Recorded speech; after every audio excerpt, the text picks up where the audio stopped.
श्री गणेशाय नमः. संपूर्ण महाभारत मराठीमध्ये भाग 5वा. श्रोतेहो, मागील भागामध्ये आपण पाहिले की उपमन्यू विहिरीत कसा पडलास? गुरुजी, मी रुईची पाने खाल्ले म्हणून माझी दृष्टी गेली. आपण आलात, माझ्या अज्ञानामुळे आपणाला किती त्रास झाला. पण गुरुजी, मी आता तुमची सेवा कशी करू? माझे डोळे गेले. इथपर्यंत कथा आपण पाहिलेली आहे. आता उर्वरित भाग या भागात पाहूयात. बाळा, धन्य आहे तुझी गुरुभक्ती. तू अश्विन कुमारांचे स्तवन कर, ते तुला दृष्टी देतील. आम्ही इथेच थांबतो. आणि उपमन्यूला सांगितल्याप्रमाणे उपमन्यूने अश्विनी कुमारांचे स्तोत्र म्हटले, मनोभावाने म्हटले. त्याच्या दृष्टीहीन डोळ्यात आसवे आली. दृष्टीचा लाभ पुन्हा व्हावा म्हणून त्याने त्या देवांच्या वैद्यांची प्रार्थना केली. अश्विनी कुमारांचे महात्म्य व त्यांचा प्रभाव त्यांचे वर्णन केले. त्यामुळे ते प्रसन्न झाले आणि त्यांचे भले करावे म्हणून त्यांना एक तुपात तळलेला घारगा दिला. पण त्यांनी तो भक्षण केला नाही. गुरुच्या आज्ञेशिवाय तो खाईना. त्यांनी त्याची समजूत घालण्याचा प्रयत्न केला, पण धौम्यांना देऊन मगच ते देतील तर मी खाईल असे तो म्हणाला. तेव्हा अश्विनी कुमारांनी त्यांच्या गुरुभक्तीची प्रशंसा केली व गुरुपेक्षाही त्याला जास्त ज्ञान होईल असा आशीर्वाद दिला. त्याची दृष्टी त्यांनी वरदानाने पुन्हा प्राप्त करून दिली.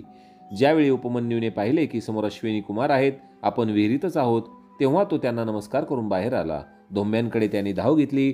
धौम्य ऋषींनी त्याला पुन्हा आशीर्वाद दिले. शिष्य कसोटीला उतरला होता. तो अपूप त्याने गुरुला अर्पण केला आणि त्यांनी दिल्यावरच भक्षण केला. एवढी कसोटी पाहिल्यावर धौम्य ऋषींनी उपमन्यूला शिक्षण पूर्ण झाल्यावर स्वगृही जाण्यास सांगितले. वेद म्हणून धौम्यांचा तिसरा शिष्य होता. त्याला त्यांनी आपल्याच घरी ठेवून घेतले. त्याला अहोरात्र नाना प्रकारची कामे सांगून त्याची सेवा व भक्ती कसोटीस लावली. त्याला तर नांगर ओढण्याचे सुद्धा काम ते सांगायचे. ऋषीवर्य हो, त्या वेदाला त्यांनी पुढे शिष्य परंपरा चालविण्याचे अधिकारही दिले, पण वेदाने मात्र आपल्या शिष्यांना प्रेमाने वागविले. वेद हा ऋषींपुढे गृहस्थ श्रमी झाला. त्याने अनेकांना विद्या दिली. त्यात उत्तंक म्हणून एक शिष्य होता. त्याच्यावर तर एक मोठे बिकट काम गुरुदक्षिणा म्हणून येऊन पडले होते. सवतीने क्षणभर विश्रांती घेतली. मग तो पुढे उत्तंकाची कथा सांगू लागला. वेद ऋषी राजाच्या यज्ञाचे पौरोहित्य करायला गेले होते. आश्रमातील सारी व्यवस्था उत्तंकावर होती. उत्तंकाचा विद्याभ्यास संपतच आलेला होता. झाले काय की वेद ऋषीची पत्नी तरुण होती. आश्चर्य असे की वेद नसताना उत्तंकाजवळ तिने आपल्या दासींद्वारा निरोप पाठविला की उत्तंकाने तिची एकांतात भेट घ्यावी, आणि काय तर ती ऋतुमती असल्यामुळे तिची इच्छापूर्तीही करावी. पण उत्तंकाने हे पाप करण्याचे साप नाकारले. त्याने तर त्या दासींनाही असे कर्म किती वाईट तेही सांगितले. आणि वेद परत आले तेव्हा त्यांनी सर्व वृत्त त्यांना सांगितले. उत्तंका, वत्सा, तुझे सदाचरण पाहून मी संतुष्ट आहे. तुझ्यावर माझे प्रेमच आहे. त्यातून तू विद्याभ्यास पूर्णही केला आहेस. तेव्हा आता तुला काय इष्ट असेल ते माग, मी तुला देतो. वेद म्हणाले.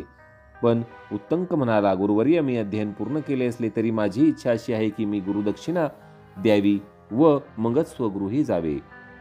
गुरुदक्षिणा? वेदांनी विचारले. आणखी कोणती गुरुदक्षिणा? तू उत्कृष्ट सदाचार दाखविलास, यातच सारे काही आले. तेव्हा माझा तुला आशीर्वाद आहे. तू आता घरी जावे. पण गुरुवर्य, गुरुदक्षिणा घेतली नाही तर तुम्हाला व मी दिली नाही तर मला दोषास्पद आहे. सांगा, काहीतरी सेवा सांगा. असे होय, बरे, तर तू माझ्या पत्नीला विचार. तिला काही हवे असेल तर ते कर आणि मग जा. वेदांनी एक पर्याय सुचवला. उत्तंक गेला आतनी. त्याने गुरुपत्नीला विचारले, माते, गुरुदक्षिणा देऊन मी आता घरी जाणार.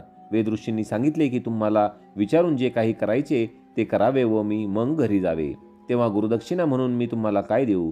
गुरुपत्नीने त्याला 3 दिवसात पौष्य राजाकडे जाऊन त्याच्या राणीची कर्णभूषणे आणून द्यायला सांगितले.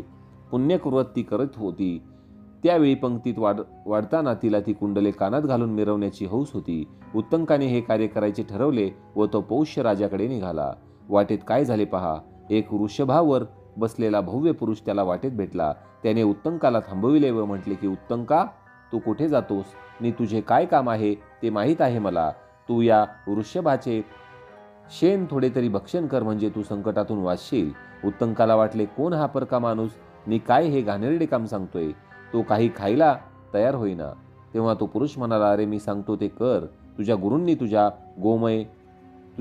सुद्धा गोमय भक्षण केले आहे. त्यात काही वाईट नाही. उत्तंकाने मग मात्र त्यांच्या सांगण्यास्तव थोडेसे गोमय खाल्ले. लगबगीने सरोवरातील पाण्याने पटकन कसे तरी हात धुतले आणि त्या माणसाचा निरोप घेऊन पुढे गेला. तो पौष राजाकडे गेला. आपला हेतू त्याने सांगितला. राजाने त्याचे स्वागत केले व म्हणाला की प्रसादात राणी व तिच्या दासी आहेत. तू त्यांच्याकडे जा व तुझी मागणी माग. राजाची अनुज्ञा मिळाली. उत्तंक राणीच्या अंतःपुरात गेला. तिथे सर्वत्र पाहिले तो दासी आपापल्या कामात मग्न, पण राणी कुठेच दिसेना. आता काय करावे? उत्तंक पुन्हा राजाकडे आला. राजाधिराज, राणी मला कुठे दिसत नाही.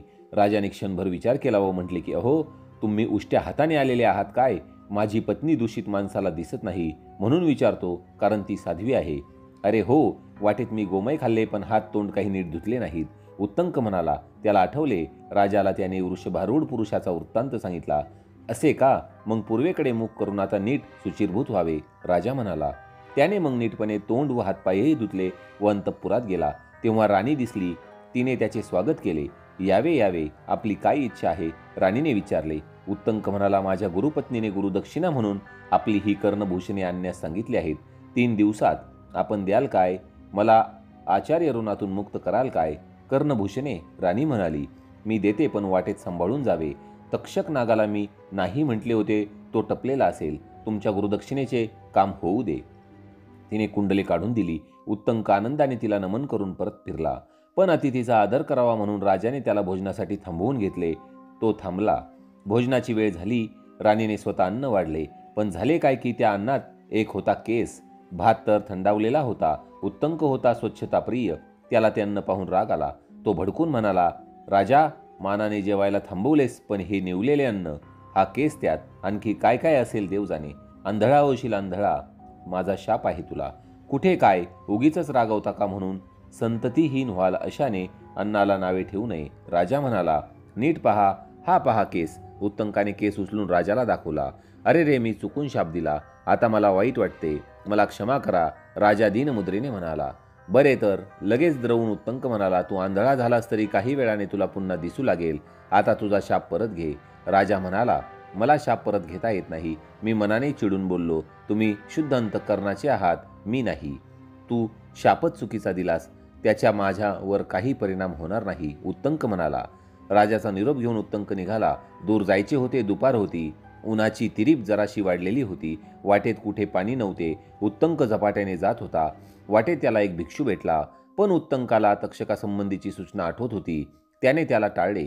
पुढे एक सरोवर दिसले. आहा हा, पाणी. तहान भागवूया असा विचार करून उत्तंकाने आपली उत्तरीय वस्त्रे काठावर ठेवली. सरोवरात उतरण्यापूर्वी ती कर्णभूषणे वस्त्रात लपवून ठेवली. आणि जेवढा वेळ तो पाण्यात उतरून पाणी पिण्यासाठी वाकला, तेवढ्या वेळात झाडाआडून तो भिक्षुक पुढे आला व वस्त्रांसहित भूषणे उचलून पळत गेला. उत्तंकाला चाहूल लागली. पाहतो तो भिक्षू मगाचाच. अरे थांब, पळतोस कुठे? असे म्हणत उत्तंकाने त्याचा वेगाने पाठलाग केला. तो त्याला गाठणार तेवढ्यात त्याने मूळ तक्षक रूप घेतले व वस्त्रेनी कर्णभूषणे तोंडात पकडून तो भूमीच्या विवरात शिरून गुप्त झाला. राणी म्हणाली, तेच खरे. आता उत्तंकाची खात्री पटली. पळून दमलेला, निराश झालेला. आता काय करावे?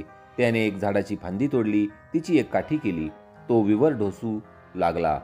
मग त्याने काय होणार? जराशी माती उकरली गेली. खोदून खोदून तो दमला. आता कुठली कुंडले? आता गुरुपत्नी शाप देणार. उत्तंक मनाशी चिंता करत खाणीत होता. तर श्रोतेहो, आता उत्तंकाला पुढे त्याची कर्णभूषणे मिळणार का नाही, याविषयीची जी कथा आहे ती आपण पुढील भागात पाहणार आहोत. संपूर्ण महाभारताचे आपण वाचन सुरू केलेले आहे. व्हिडिओला जास्तीत जास्त शेअर करा. व्हिडिओ आवडला असेल तर लाईक करत चला. भेटूया लवकरच पुढील व्हिडिओत. धन्यवाद.